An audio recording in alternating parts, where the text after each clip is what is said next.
Assalamu alaikum everyone, good afternoon. A special welcome to our fantastic panelists. I'm very excited to be moderating your session today. Our title for this session is Innovation for the Future, where our panelists will talk about the role of women in powering solar and energy research and development, and we'll hear about best practices and how they're setting the agenda for the future through innovative solutions. If I may ask each panelist to please introduce yourself and talk to us briefly about what you do in DIWA, please. Thank you. Good afternoon, everyone. My name is Aisha Naimi. I'm the Director of Solar Innovation Center in Mohammed bin Rashid Solar Park. I'm currently leading the establishment of the center to become a clean technology hub that promote the sustainable energy future for Dubai and beyond. Prior to this role, I was a senior researcher in DIWA Research and Development Department, where I have led the research efforts toward addressing the challenges of solar technologies implementation in desert conditions. Hello everyone, good afternoon. My name is Samia Lamdarrab. I am an electrical engineer and a DIWA scholar. I was sent abroad to Arizona State University to study electrical engineering. And I am now working at the R&D Center, which is within Mohammed bin Rashid Solar Park. And I have just recently started my journey with DIWA. Hello, my name is Dr. Hisham. Same as Samia, I graduated from the United States at the University of Maryland 2016. Currently, I'm leading the initiative of the Fourth Industrial Revolution at the R&D Center. So I'm working at the R&D Center, and the R&D Center is focused about the electricity and water advancement in 4 main pillars, like solar, water, energy efficiency, smart grid integration. So I'm leading the horizontal effort, which is involved in emerging technologies. Assalamu alaikum. My name is Matar Al-Mheri. Actually, I'm 20 years in DIWA. I work in core business in the beginning. I work in the electricity distribution. I work in asset management. Then I moved to IT, so I am Chief Innovation Officer and Chief Information Officer now. Also, I'm looking to the Innovation Fund and startup, which is we are running a 2 startup program. One is Dubai Future Accelerator and 3 Electrons, which is a worldwide accelerator. Thank you. Dr. Aisha, I will start the first question with you. Could you please talk to us about your journey, why you chose the solar industry, and what were the reasons and drives behind this decision? Basically, I started to enter the solar energy industry because I really had an inner passion toward physics, and I really wanted to understand how things work. And when I was introduced to the photovoltaic concepts, I was amazed by how we can convert sunlight to electricity.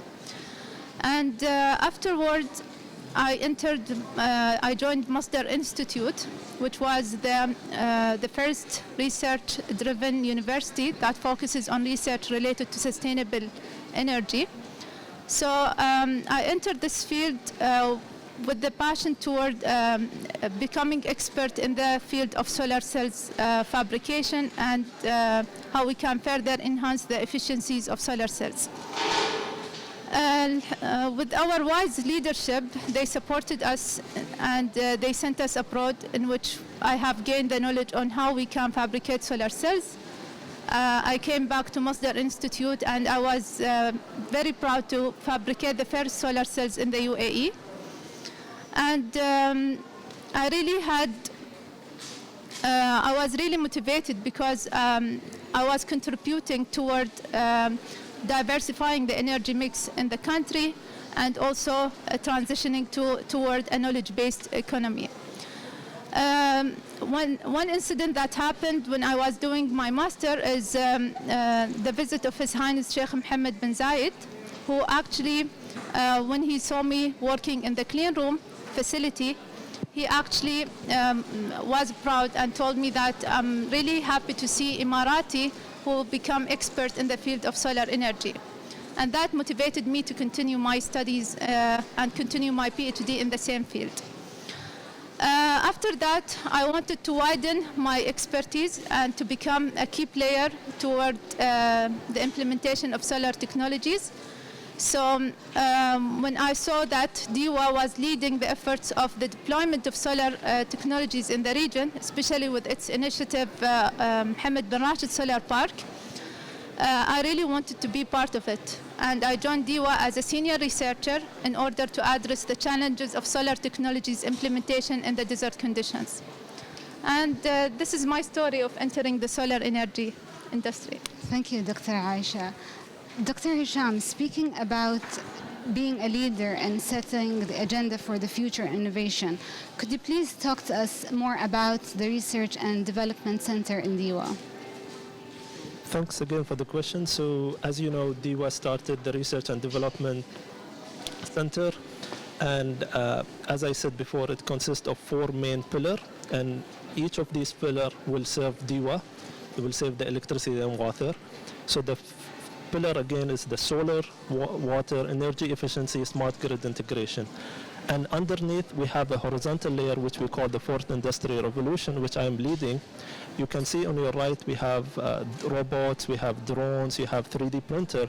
All of these are part of the fourth industrial revolution. So my job, my role is to ensure the usage of the advanced technology like robots, drones, artificial intelligence, 3D printing, advanced material, Internet of Things, and utilize them in the main 4 pillars, which is the solar, water, energy efficiency, and smart grid integration. So I ensure that all this advancement of technology are utilized at the R&D center.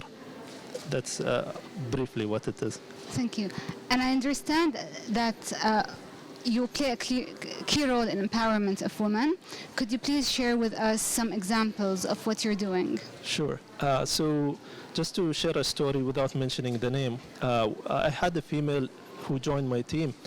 And this female came from a mechanical background, and she came into a role where most men are predominant, and especially in robotics. So this is a field where men are predominant. She came into this field with 3 important things, which I think everyone here should have. So she came with a passion that she wanted to learn, and she came with she's punctual. She wanted to achieve more and more, like be on time, be organized, be etc. And the last thing, and she wanted to, she had the vision that I want to be something in the future. So all that 3 points came with her, and then she started this journey. Through the journey of the 2 years, she achieved to be the first person to get the license for the drone in the R&D center, and she also achieved 3 publications worldwide. She presented all the way in the US, in Spain, all the way in China. So she was very much engaged. And you can see on your right, actually she was there the last 2 days presenting her project in the drones and the rover. So thanks again. Thank you. Samia, as a young person who just joined the R&D center at DIWA, you've already achieved a lot. I read about your expedition Antarctica, and I was so inspired by it. How are you finding us? Talk to us about your experience. My experience has been great so far. I've noticed that the management and the leadership want women to be in the spotlight. They don't discriminate as far as I see it, as far as I know. They're trying to push us forward as much as our male colleagues, and they've been supportive. It's been a great journey. Great. Matar, question to you. Talk to us about women in innovation, the past and the present. Thank you very much. Actually, if you go back and see the history, you will see that some of the things that we are using daily, it's invented by women. You see the car now, the wiper in the car, it's invented by women. The corrector, invented by women. Actually, the computer software, first computer software is a woman, and the first computer algorithm is a woman. So we see that the daily what we are using now, even the ID caller, somebody calling you, and for the call waiting, this is invented by women. So whatever now you see in the history, it is invented by women, and now we still have this. And when we talk about invention and innovation, we talk about everything: poem, copyright. We talk about invention. You know, in recent, I was reading about Aisha Khalifa Swedi, which is actually she was dreaming about, about moon. Then ask her father, what I will be. She said, you will be a first poem ladies in UAE and the best. And she are. If you go and listen and read what she's writing, it's fantastic, really. I'm reading the poem and I see old world, I see authentics on that poem. Also, when we see Sheikh Zaid, he talk about his mother, Salama, Sheikh Salama. So invention, this is actually that they create a generation. It's not only we talk about work. We must talk about every field she choose to be there. She choose to be in the home, and for next generation, she is the best. And we have Sheikh Zaid, and with Sheikh Latifa bint Hamdan, we have Sheikh Muhammad. So we see this a good story, and we can live it. Now in my actually department, I have almost 90% ladies working in my department. In the IT also, I have two departments, innovation and IT. In the IT, almost it is 75. So this is what we see, and this is what we feel that the ladies can do when they choose the right way and when they choose the right path. And we always must understand that they are capable and able to do, and we must let them have the chance in front of us or inside their home. Because ice cream maker, a lady invented, and you can see it. Even when we talk about fire exit, it is a fire stair. This is actually a lady who invented that one. Thank you.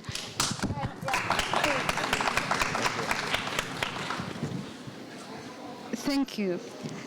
Okay, this is a question for everyone, whoever wants to answer. What role does the UAE play to empower women to innovate across all sectors? I can start here. Actually, I want to say that UAE now, they want to run the fourth industrial revolution from UAE, which is the fourth industrial revolution. Most of them, it will be an AI, which I told you in the beginning that ladies are having the pioneer in AI, in software, in algorithm.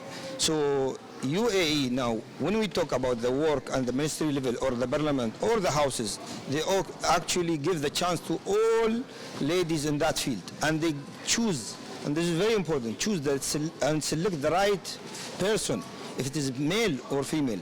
So they are selecting the right people in the right position. And we see now the achievement. When she stepped down and looked backwards, she see the achievement. Not only to say that this lady in that position. No, we see achievement, good achievement. As we mentioned about Sheikh Latif and Sheikh Salam, we see that they build actually our society and generation. And we see now a lot of ministries there and they are achieving.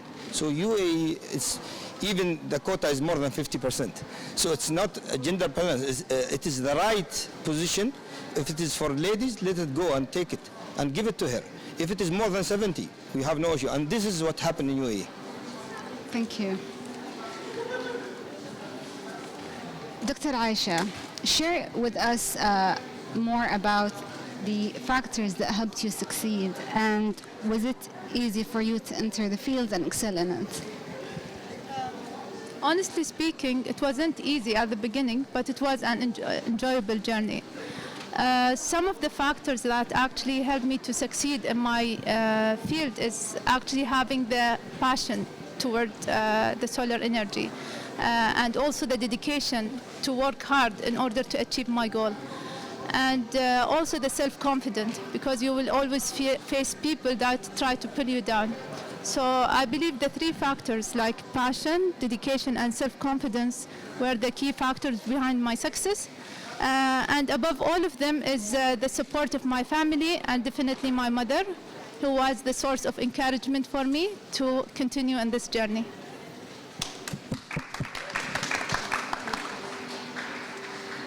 What is the future looking like, and what role do you see women play in it, particularly in innovation?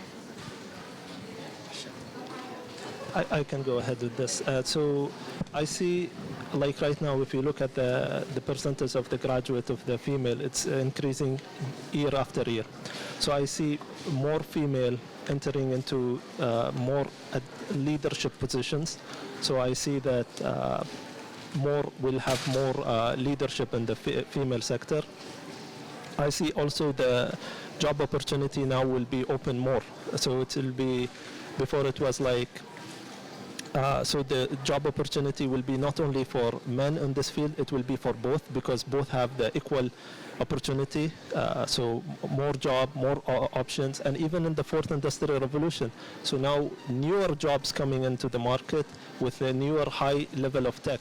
So even everyone who graduated before need to start adapting, and I believe that women are the fastest in adaptation, and they can learn as fast, and they can adapt fast, and they can achieve more. Thank you. Matar, do you want to share with us more on what impact it had when you had 90% females in your department? Did you notice a change in performance, delivery? Anything you can share with us? Actually, now we talk about commitment and delivering. They are the best in that. And we must now notice that our president actually changed the HR role. That to sit and fit the mothers. So some of the ladies which I have, they're doing design. So they are sitting at home, and the HR laws was changed for that, to let her produce the best of her skills. So what we can see that even the ladies are sitting at home, they are delivering. Even I see some emails received at 1 o'clock or 2 o'clock night, and they are doing their job. And even they do the study for the children, and after that they deliver. From our side, and from the male or the man, they want to finish within the working hours, and this is good. That they have a target, they want to finish within our working hours, but we see sometime a delay in some of projects. We cannot notice that when they are working at home, especially the ladies, and especially in the soft skills, and which is needed now. The future is always soft skills. I'm a mechanical engineer. Now I'm a mechanical engineer, but we are moving now towards everything solar is no mechanical is there, and so energy is a digital. Everything will be a digital. The best will be the woman for that future. So, and we need now to see what will be the risk for the man actually. So they must understand that they must compete actually to get the skills that they need for the future job. Thank you. Again, this is a question to everyone. What advice would you give, whether to its industry leaders or individuals or a younger version of yourself? I want to answer this because this is really a good question, because always they link the work is the only way or the only path for everybody, every person, which is not the right things. We see entrepreneur, we see richest people, we see why we don't find the richest ladies in the world, why don't find the best entrepreneur, not only the work. So please don't limit us as a person, male or female, to the work only. Not only the work is the only dream what we see. The dream we see, a lot of ladies, they start their entrepreneur, they start their business, they start to be a best example of a family, a gathering of a role model, what we have seen and we have noticed through our president and through our rulers. So we want to see such good examples in each field. We don't limit us to the work only. The work is not only the extreme dream. We see the happiness is the extreme, the dream what we need. So we need the happiness either in family, either in richest people, either entrepreneur, either in economic, either in political side. So that is what we need from any person, especially we need to see the ladies in different fields. Thank you. So I can add 2 more points here. So this might be strange to most of you guys, but I believe to celebrate your failure. So what I mean by that, if you have an idea and you want to innovate, you take that idea and apply it as soon as possible. So I'll just give you an example. You see the rover on the right, it's yellow color, very nicely built. Actually, this rover had a story. So it was built out of a wood first. So the people, I don't want to mention her name, but she built this rover early on in wood, and then what happened, the next thing she built it an aluminum frame. So what happened after that? We called everyone to do a demo, like a real showcase. And during the demo, one of the wheels decided to go by itself. So then what happened? We failed there, but we celebrate. We celebrate because we took that back to the lab and we realized why it failed, because we were missing a bearing here, we were missing some of the essential components. So we redesigned it, and today this rover has been to the women forums, and people are looking at it and being wonder how it was built. But actually it was built through a couple of failures. We celebrated the failure, we learned from that failure, and we came up with a better product. And another advice I would give is to have a success level. So like as a leader, you have to draw a success level, and the people need, like the employee under you need to know that this is the success level, I need to bypass it, I need to achieve better than the success. If there is no success level, what will happen? People will start giving and giving and giving, but they cannot see that line. So you need to define it for them so they can achieve more. So the more they achieve, the better they become, the more the company will get benefit. So. For me, I guess my message would be mostly for the millennials out there, for the younger ones. Maybe we don't have many here, but for the mothers or fathers that are here, I think encourage your children, or if there are millennials out here, don't be afraid to ask the hard questions. Don't be afraid to ask your superior if you're not sure 100% what it is that you're supposed to be doing. Or to those in high school and university, don't be afraid to go out and reach for the stars and do what you want to do. And to the parents, always encourage your kids, because especially the ladies, I mean, as much as we like to believe that men and women are equal right now, we've come a long way, but there's still a long way to go, I think. We still have to prove ourselves. So mothers, ask your daughters to work hard, shoot for the moon, and I think just prove yourself and just try your hardest.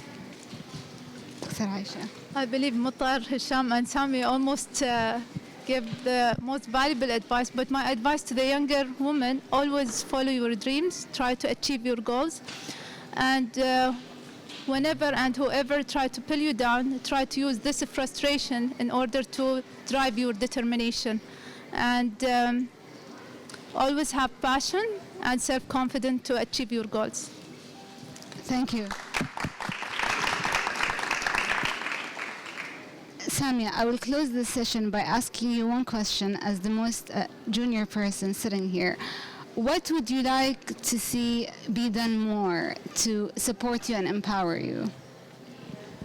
I think definitely forums such as this one that's being held right now is a big step forward and gives females a chance to come out and talk and express their concerns and address them and see what other women have gone through. And just seeing that and being in front of or next to role models, female role models and male as well, we can learn from their mistakes, we can learn from them, they can give us advice. And I think the best thing to do going forward is just, if you're a manager, try to level out the playing field. Try to take the name out of the equation and just look at the candidate without the gender biased.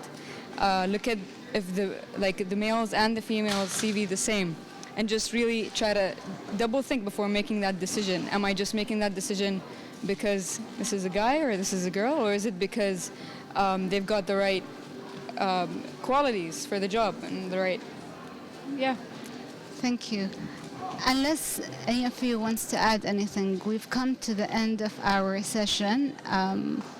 Anything else you want to add? Can we have a big round of applause for our panelists? Thank you.